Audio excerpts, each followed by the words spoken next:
यदि आप BA second semester के स्टूडेंट हैं और आपके सब्जेक्ट सोशियोलॉजी का paper society in India structure organisation and change है, तो ये वीडियो आपके लिए बहुत ज़्यादा इंपॉर्टेंट होने वाली है, क्योंकि आज मैं आपको कराने वाला हूँ 100 मोस्ट इंपॉर्टेंट एमसीक्यूज।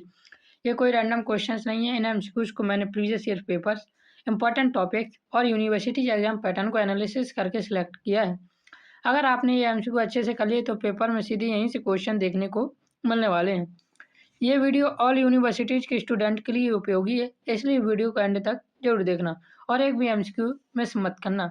आप किस यूनिवर्सिटी से हैं और अगली वीडियो आपके किस सब्जेक्ट पर लाई जाए, ये हमें कमेंट में ज़रूर बताएं। बिना देरी के शुरू करते हैं सोशियोलॉजी के मोस्ट इंपॉर्टेंट एमसीक्यूज। पहला क्वेश्चन है हमारा, एस.सी. दुबे ने गांव के वर्गीकरण के कितने आधार बताए हैं?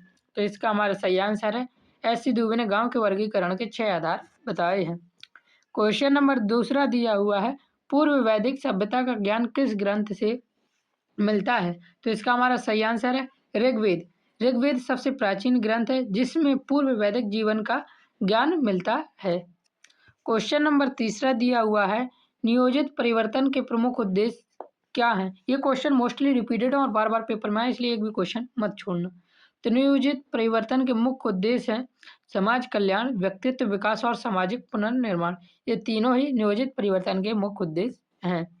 क्वेश्चन नंबर चौथा है, वेरी वेरी इंपॉर्टेंट, पेपर में बार बार आया है, माल्थस के अनुसार जनसंख्या वृद्धि किस क्रम में होती है? तो माल्थस के अनुसार जनसंख्या वृद्धि ज्यामितीय अनुपात में होती है। क्वेश्चन नंबर पांचवा है हमारा, वर्ग में समूह के सदस्यों में क्या पाया जाता है? वर्ग में समूह के सदस्यों में क्या पाई जाती है? समानता पाई जाती है। सोशल क्लास में समान आर्थिक या सामाजिक स्थिति होती है। क्वेश्चन नंबर छठवां है हमारा, वेरी वेरी इंपॉर्टेंट क्वेश्चन, ये भी बहुत बार रिपीट हुआ है, हर साल आता है। सामाजिक वर्ग की परिभाषा किसने दी? तो इसका हमारा सही आंसर हो जाएगा मैक्स वेबर ने सामाजिक वर्ग की परिभाषा दी। याद कर लेना, बहुत ज़्यादा इंपॉर्टेंट है। क्वेश्चन नंबर 7 है हमारा, समान वर्ग में विवाह को क्या कहते हैं? तो समान वर्ग में विवाह को अनुलोम विवाह कहते हैं। क्वेश्चन नंबर 8वां दिया हुआ है, जनजातियों के लिए राष्ट्रीय उपवन का सुझाव किसने दिया? ये भी इम्पोर्टेंट क्वेश्चन है, बार बार क्वेश्चन ये भी पूछा जाता है। तो एल्विन ने दिया था, एल्विन का पूरा नाम था वेरियर एल्विन ने, इन्होंने जनजातियों को राष्ट्रीय उपवन का सुझाव दिया था। क्वेश्चन नंबर 9 दिया हुआ है, जनजातियों के आत्मसातीकरण का सुझाव किसने दिया? तो जनजातियों के आत्मसातीकरण का सुझाव जी.एस. घुरिये ने दिया था और ये क्वेश्चन बहुत ज़्यादा पूछा गया है और ये हर साल किसी न किसी यूनिवर्सिटीज में पूछा जाता है, तो ये याद रखना। क्वेश्चन नंबर 10 है हमारा, सामाजिक सांस्कृतिक एकीकरण की प्रक्रिया क्या है? तो इसका हमारा सही आंसर हो जाएगा आत्मसात। सामाजिक सांस्कृतिक एकीकरण की प्रक्रिया आत्मसात है। Question number 11 important question, the rules of sociological method के लेखक कौन है? तो इसका सही आंसर हो जाएगा दुर्खिम जी है। इनका पूरा नाम क्या था? एमाइल दुर्खिम था। क्वेश्चन नंबर 12 है हमारा, पुनः जनजातीय संस्कृति और लौटना को क्या कहते हैं? तो इसका हमारा सही आंसर हो जाएगा पुनर्जातीयकरण कहते हैं। ट्राइबल कल्चर में वापस जाना रीट्राइबलाइजेशन कहलाता है।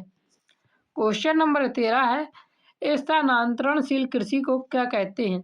तो ये क्वेश्चन बहुत ज़्यादा पूछा गया है, ये क्वेश्चन भी रिपीटेड क्वेश्चन में से एक है। तो स्थानांतरण कृषि को क्या कहते हैं? तो झूम खेती कहते हैं।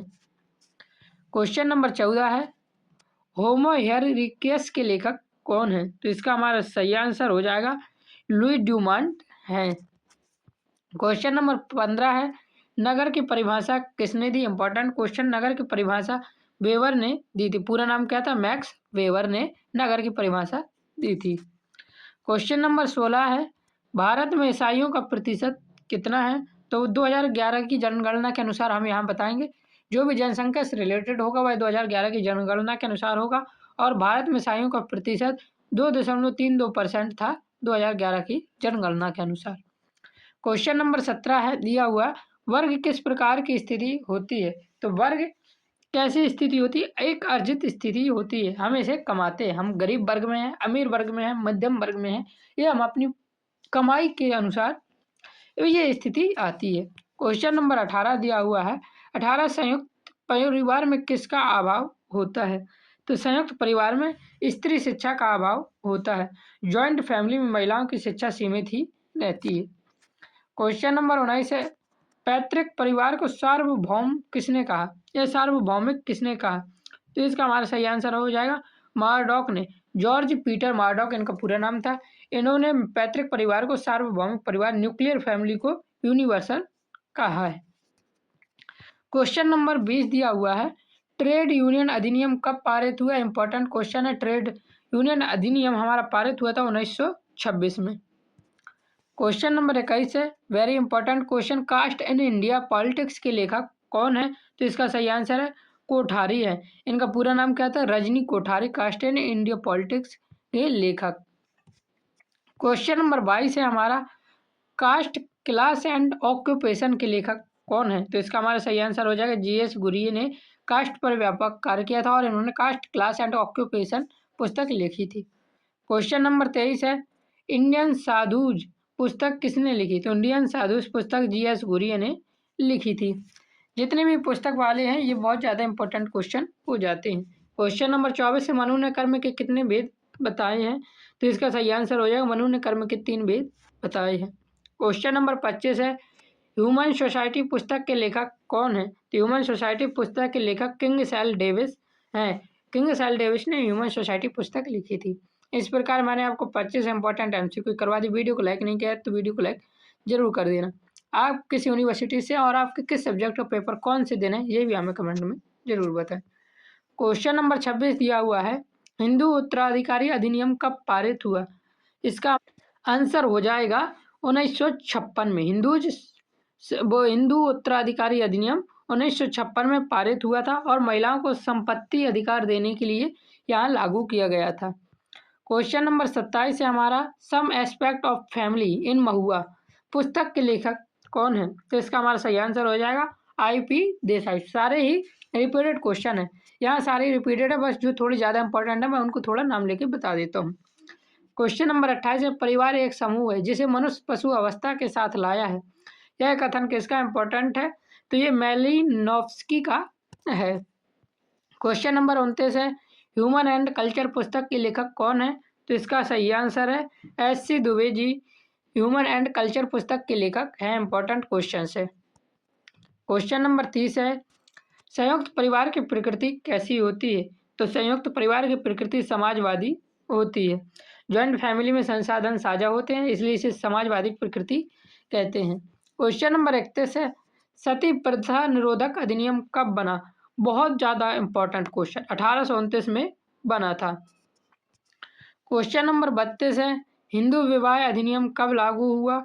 हिंदू विवाह अधिनियम 1955 में लागू हुआ था।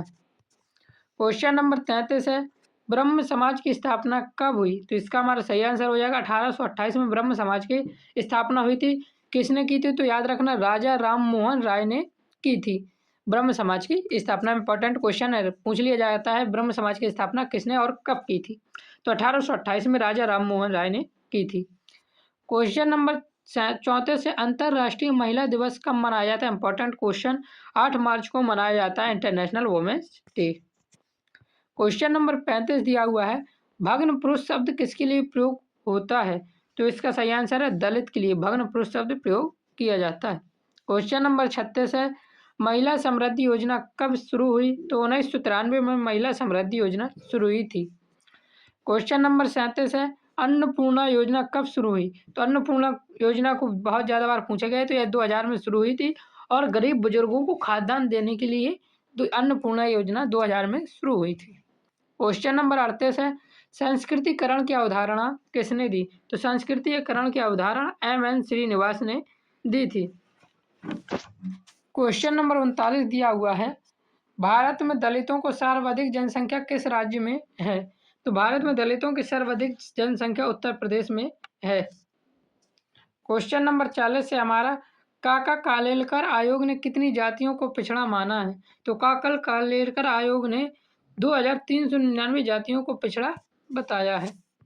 क्वेश्चन नंबर 41 दिया हुआ है, 2011 की जनगणना के अनुसार महिलाओं की साक्षरता कितनी है? तो 2011 की जनगणना के अनुसार महिलाओं की साक्षरता 65.46% थी। क्वेश्चन नंबर 42 है हमारा, द्वंद्वात्मक भौतिकवाद का सिद्धांत किसने दिया? तो द्वंद्वात्मक भौतिकवाद का सिद्धांत कार्ल मार्क्स ने दिया था। क्वेश्चन नंबर 43 है, पीपल ऑफ इंडिया पुस्तक किसने लिखी? तो पीपल ऑफ इंडिया पुस्तक हार्बर्ट रिजले ने लिखी थी। क्वेश्चन नंबर 44 दिया हुआ है, राष्ट्रीय एकीकरण को प्रभावित करने वाला कारक कौन है? तो राष्ट्रीय एकीकरण को प्रभावित करने वाले कारक जातिवाद, संप्रदायवाद और नक्सलवाद, ये तीनों ही राष्ट्रीय एकीकरण को प्रभावित करते हैं। क्वेश्चन नंबर 45 दिया हुआ है, सामाजिक परिवर्तन के लिए एकीकृत उपागम किसने दिया? इंपॉर्टेंट क्वेश्चन है, तो योगेंद्र सिंह ने सामाजिक परिवर्तन के लिए एकीकृत उपागम दिया था। क्वेश्चन नंबर 46 है, निम्न में से कौन प्रजाति है? तो ब्राह्मण, क्षत्रिय, वैश्य या निग्रेटा? तो निग्रेटा एक प्रजाति है, ब्राह्मण, क्षत्रिय, वैश्य ये तो जातियां हैं। क्वेश्चन नंबर 47 है, वर्ण व्यवस्था का उद्देश्य क्या है? तो वर्ण व्यवस्था का उद्देश्य क्या है इसका? सामाजिक विभाजन नहीं, हाँ वैसे वर्ण व्यवस्था का उद्देश्य था कार्यात्मक विभाजन, मतलब काम के आधार पर वर्ण व्यवस्था बनी थी। क्वेश्चन नंबर 48 है, तंजौर के श्रीपुरम गांव का अध्ययन किसने किया? तो इसका सही आंसर है आंट्रे बेटाई ने कहाँ तंजौर के श्रीपुरम गांव का अध्ययन किया था। क्वेश्चन नंबर 49 है, दोबारा रिपीट हो गया, कास्ट क्लास एंड पावर पुस्तक किसने लिखी? तो आंद्रे बेटाई ने लिखी थी। क्वेश्चन नंबर 50 दिया हो, समुदाय की विशेषता क्या है? तो समुदाय की विशेषता है निश्चित भूभाग, हम की भावना और सामाजिक संगठन, ये समुदाय की विशेषता तीनों हैं। क्वेश्चन नंबर 51 देखने से पहले आपने अभी तक वीडियो को लाइक नहीं किया, वीडियो को लाइक जरूर करना, चैनल पर नए हैं तो सब्सक्राइब कीजिए। आप किस यूनिवर्सिटी से हैं हमें कमेंट में बताएं, और आप किस सब्जेक्ट का पेपर कब है ये भी कमेंट में बताएं, जिसने अभी तक नहीं बताया है। तो क्वेश्चन नंबर 51 दिया हुआ है, भारतीय संविधान में मौलिक अधिकार कितने हैं? तो भारतीय संविधान में 6 मौलिक अधिकार हैं। क्वेश्चन नंबर 52 है हमारा, अनुसूचित जातियों के लिए आरक्षण का प्रावधान किसने किया? तो अनुसूचित जातियों के लिए आरक्षण का प्रावधान संविधान ने किया है। क्वेश्चन नंबर 53 है, महिला सशक्तिकरण का मुख्य उद्देश्य क्या है? तो महिलाओं का आर्थिक विकास, सामाजिक समानता और राजनीतिक भागीदारी, ये तीनों ही महिला सशक्तिकरण के मुख्य उद्देश्य हैं। क्वेश्चन नंबर 54 है, नगरीकरण का प्रमुख प्रभाव क्या है? तो इसका हमारा सही आंसर हो जाएगा, नगरीकरण का प्रमुख प्रभाव सामाजिक परिवर्तन, आर्थिक विकास और सांस्कृतिक परिवर्तन, ये तीनों ही नगरीकरण से हुए हैं। क्वेश्चन नंबर 55 है, सामाजिक परिवर्तन का मुख्य कारण क्या है? शिक्षा, तकनीकी विकास और औद्योगिकीकरण, ये तीनों ही सामाजिक परिवर्तन के कारण हैं। क्वेश्चन नंबर 56 है, जाति व्यवस्था में ऊंच नीच का आधार क्या है? तो जाति व्यवस्था में ऊंच नीच का आधार जन्म है, जन्म से ही आपकी जाति तय हो जाती है। क्वेश्चन नंबर 57 है, परिवार का मुख्य कार्य क्या है? प्रजनन, समाजीकरण और सुरक्षा, ये तीनों ही परिवार के मुख्य कार्य हैं। क्वेश्चन नंबर 58 देखिए दिया हुआ है, सामाजिक नियंत्रण का प्रमुख साधन क्या है? तो कानून, धर्म और परंपरा, ये तीनों ही सामाजिक नियम के नियंत्रण के प्रमुख साधन है। क्वेश्चन नंबर 59 है, वर्ग व्यवस्था की विशेषता क्या है? तो वर्ग व्यवस्था की विशेषता जन्म आधारित है, गतिशीलता और स्थिरता है, यह बंद व्यवस्था है। तो इसका हमारा सही आंसर हो जाएगा, वर्ग व्यवस्था गतिशील है, आप किसी भी वर्ग में जा सकते हैं, जैसे कोई गरीब वर्ग में होगा, मिडिल क्लास होगा और फिर एक अमीर लोग आ जाते हैं, तो ये वर्ग हम अपनी अनुसार चेंज कर सकते हैं मेहनत करके। क्वेश्चन नंबर 60 है हमारा, ग्रामीण समाज में मुख्य व्यवसाय क्या है? तो ग्रामीण समाज में मुख्य व्यवसाय कृषि है। क्वेश्चन नंबर 61 है, जनसंख्या वृद्धि का प्रमुख कारण क्या है? तो इसका हमारा सही आंसर हो जाएगा अशिक्षा। क्वेश्चन नंबर 62 है, दहेज प्रथा का मुख्य कारण क्या है? तो इसका सही आंसर हो जाएगा सामाजिक परंपरा ही दहेज प्रथा का मुख्य कारण है। क्वेश्चन नंबर 63 है, बाल विवाह का प्रमुख कारण क्या है? तो इसका हमारा सही आंसर हो जाएगा गरीबी बाल विवाह के प्रमुख कारण है। क्वेश्चन नंबर 64 दिया हुआ है, सामाजिक असमानता का कारण क्या है? वर्ग, जाति और धर्म, ये तीनों ही सामाजिक असमानता के कारण हैं। क्वेश्चन नंबर 65 है, संयुक्त परिवार की विशेषता क्या है? संयुक्त संपत्ति, संयुक्त रसोई और सहयोग, ये तीनों ही संयुक्त परिवार की विशेषता है। क्वेश्चन नंबर 66 है, धर्म का समाज में कार्य क्या है? तो धर्म का समाज में नैतिकता, नियंत्रण और एकता बनाए रखना, ये धर्म का कार्य है। क्वेश्चन नंबर 67 है, वर्ग संघर्ष का कारण क्या है? तो इसका हमारा सही आंसर हो जाएगा, वर्ग संघर्ष का कारण असमानता है। तो यहाँ पे एक ही बात याद रखना, कार्ल मार्क्स के अनुसार है ये। वर्ग संघर्ष का मुख्य कारण असमानता, ये किसने कहा था? कार्ल मार्क्स ने कहा था। वेरी वेरी इंपॉर्टेंट क्वेश्चन है, याद रखना। क्वेश्चन नंबर 68 दिया हुआ है, सामाजिक परिवर्तन का परिणाम क्या होता है? तो सामाजिक परिवर्तन का परिणाम होता है विकास। क्वेश्चन नंबर 69 है, ग्रामीण समाज की विशेषता क्या है? सरल जीवन, कम गतिशीलता और कृषि आधारित जीवन, ये तीनों ही ग्रामीण समाज की विशेषता है। क्वेश्चन नंबर 70 दिया हुआ है, जाति व्यवस्था का समाज पर प्रभाव क्या है? तो जाति व्यवस्था में एकता, विभाजन, समानता या विकास। तो जाति व्यवस्था का समाज में विभाजन बनाती है। क्वेश्चन नंबर 71 है, जनसंख्या वृद्धि का प्रभाव क्या है? बेरोजगारी, गरीबी और संसाधनों पर दबाव, ये तीनों ही जनसंख्या वृद्धि के प्रभाव हैं। क्वेश्चन नंबर 72 है, सामाजिक संरचना का आधार क्या है? तो सामाजिक संरचना का आधार वर्ग और जाति है। क्वेश्चन नंबर 73 है, संयुक्त परिवार का लाभ क्या है? स्वतंत्रता, सुरक्षा या प्रतिस्पर्धा या संघर्ष। तो इसका हमारा सही आंसर हो जाएगा सुरक्षा। ज्वाइंट फैमिली में सोशल सिक्योरिटी थोड़ी ज़्यादा मिल जाती है। क्वेश्चन नंबर 74, धर्म और समाज का संबंध कैसा है? तो धर्म और समाज के संबंध परस्पर है, रिलीजन और सोसाइटी एक दूसरे से जुड़े हुए हैं। क्वेश्चन नंबर 75, सामाजिक परिवर्तन का प्रमुख साधन क्या है? तो सामाजिक परिवर्तन का प्रमुख साधन है शिक्षा। तो इस प्रकार मैंने आपको 75 मोस्ट इंपॉर्टेंट एमसीक्यू यहाँ तक करवा दिए हैं। 25 और क्वेश्चन बचे हैं, वह भी करवा रहा हूँ, लेकिन उससे पहले वीडियो को लाइक जरूर कर देना और चैनल पर नए हैं तो सब्सक्राइब जरूर करना। किस यूनिवर्सिटी से और आपका पेपर कब है अभी तक नहीं बताया तो आप बता दीजिए। क्वेश्चन नंबर 76 देखिए दिया हुआ है, नगरीकरण का मुख्य कारण क्या है? तो नगरीकरण का मुख्य कारण है औद्योगिकीकरण। क्वेश्चन नंबर 77 है, जाति व्यवस्था की प्रमुख समस्याएं क्या हैं? तो सही आंसर हो जाएगा छुआछूत। क्वेश्चन नंबर 78 है, वर्ग व्यवस्था में स्थिति किस प्रयोग पर निर्भर करती है? तो वर्ग व्यवस्था में स्थिति योग्यता और आय पर निर्भर करती है। क्वेश्चन नंबर 79 है, संयुक्त परिवार में संबंध कैसे होते हैं? तो इसका सही आंसर हो जाएगा अनौपचारिक होते हैं। ज्वाइंट फैमिली में रिश्ते इनफॉर्मल होते हैं। क्वेश्चन नंबर 80 है, जनसंख्या वृद्धि का सामाजिक प्रभाव क्या है? तो जनसंख्या वृद्धि का सामाजिक प्रभाव है असमानता बढ़ी है। क्वेश्चन नंबर 81 है, ग्रामीण समाज में शिक्षा का स्तर कैसा होता है? तो ग्रामीण समाज में शिक्षा का स्तर निम्न होता है, एजुकेशन लेवल लो होता है। क्वेश्चन नंबर 82 है, दहेज प्रथा का कारण क्या है? तो परंपरा दहेज प्रथा का कारण है। क्वेश्चन नंबर 83 है, बाल विवाह का कारण क्या है? तो गरीबी बाल विवाह का कारण है। क्वेश्चन नंबर 84 है, धर्म का समाज पर क्या प्रभाव है? सामाजिक नियंत्रण है धर्म का समाज पर प्रभाव। क्वेश्चन नंबर 85 दिया हुआ है, सामाजिक परिवर्तन का प्रमुख साधन क्या है? तो सामाजिक परिवर्तन का प्रमुख साधन है हमारा शिक्षा। क्वेश्चन नंबर 86 है, जनसंख्या वृद्धि का आर्थिक प्रभाव क्या है?